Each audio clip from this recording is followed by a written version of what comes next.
Be ready. 15 seconds.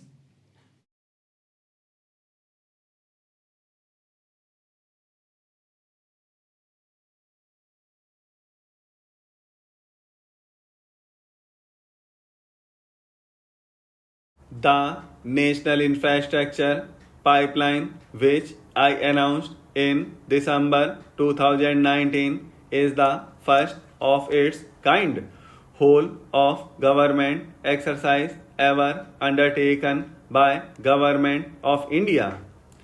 The NIP was launched with 6,800 projects.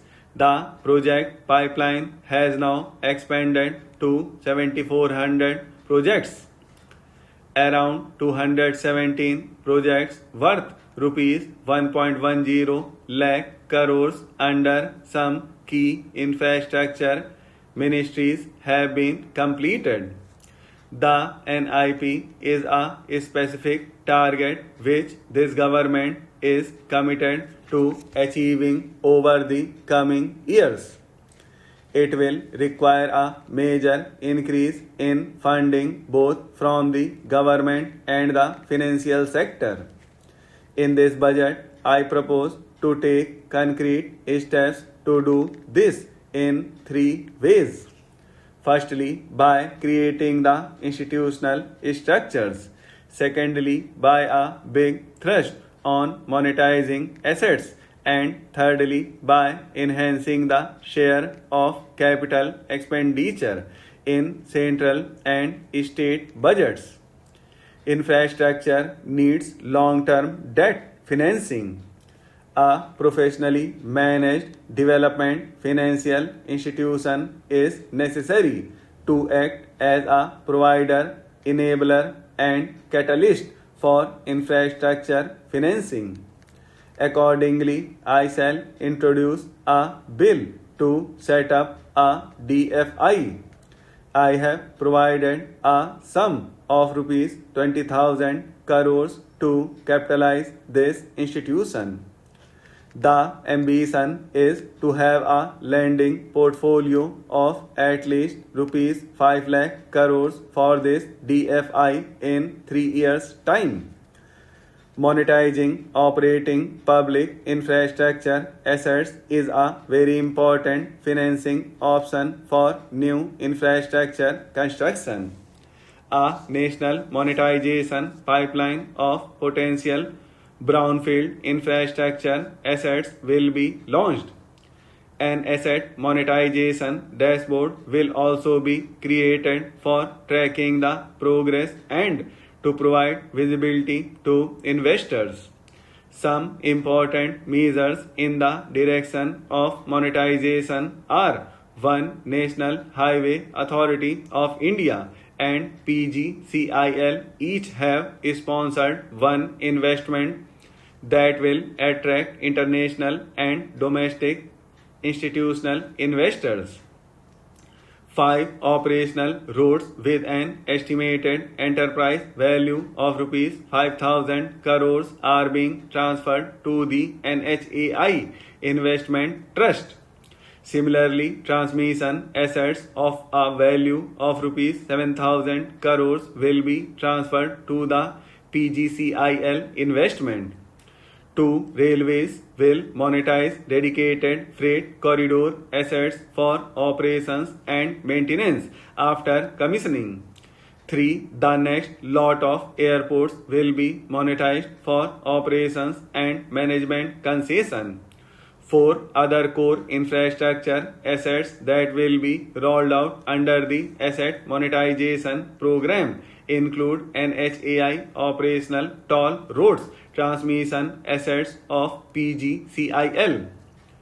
In the budget estimates 2020-21, we had provided rupees 4.12 lakh crores for capital expenditure. It was our effort that in spite of resource crunch, we should spend more on capital, and we are likely to end the year at around rupees 4.50 lakh crores, which I have provided in the revised estimate 2020-21. For this year, I propose a sharp increase in capital expenditure and thus have provided rupees 5.54 lakh crores, which is 34.5% more than the budget estimate of 2020-21. Of this, I have kept a sum of more than rupees 44,000 crores in the budget head of the Department of Economic Affairs to be provided for projects, programs, departments that show good progress on capital expenditure and are in need of further funds. Over and above this expenditure, we would also be providing more than rupees 2 lakh crores to states and autonomous bodies for their capital expenditure. More than 13,000 kilometers length of roads at a cost of rupees 3.3 lakh crores has already been awarded under the rupees 5.30 lakh crores Bharatmala Pariyojana project, of which 3,800 kilometers have been constructed. By March 2022, we would be awarding another 8,500 kilometers and complete an additional 11,000 kilometers of national highway corridors. To further augment road infrastructure, more economic corridors are also being planned. Some are 3,500 kilometers of national highway works in the state of Tamil Nadu at an investment of rupees 1 lakh crores. Construction will start next year.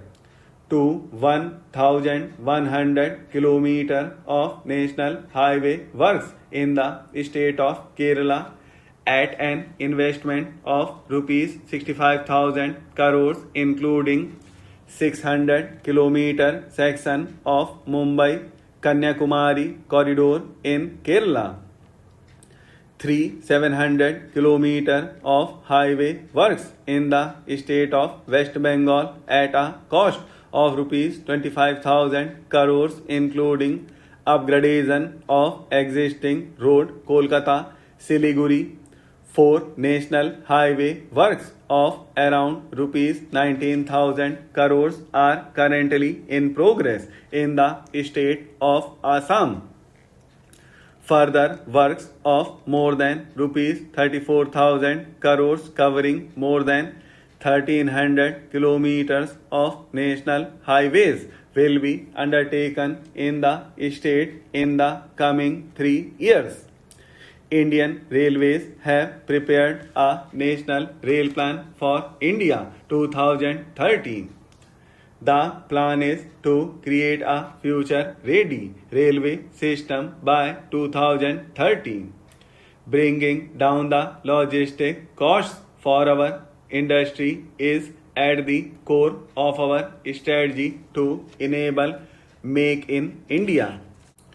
Sir, the Act itself has 2 parts. One is concentration of economic power and the other is protection to the consumer. Let us now discuss about concentration of economic power. Firstly, the government got powers to exempt a whole list of industries or even undertakings from the purview of the Act. As a result of that power, under Section 22A, the government issued a notification in May 1985 saying that such a list of industries shall be exempted from the purview of Section 22A of the MRTP Act. Now, what are those industries? Sir, these industries include everything from pig iron to cement to drugs to fertilizers to pumps to compressors to machine tools, etc., coming under 27 broad heads. A host of industries have been exempted from the purview of this Act in May 1985. That is, after this government came to power.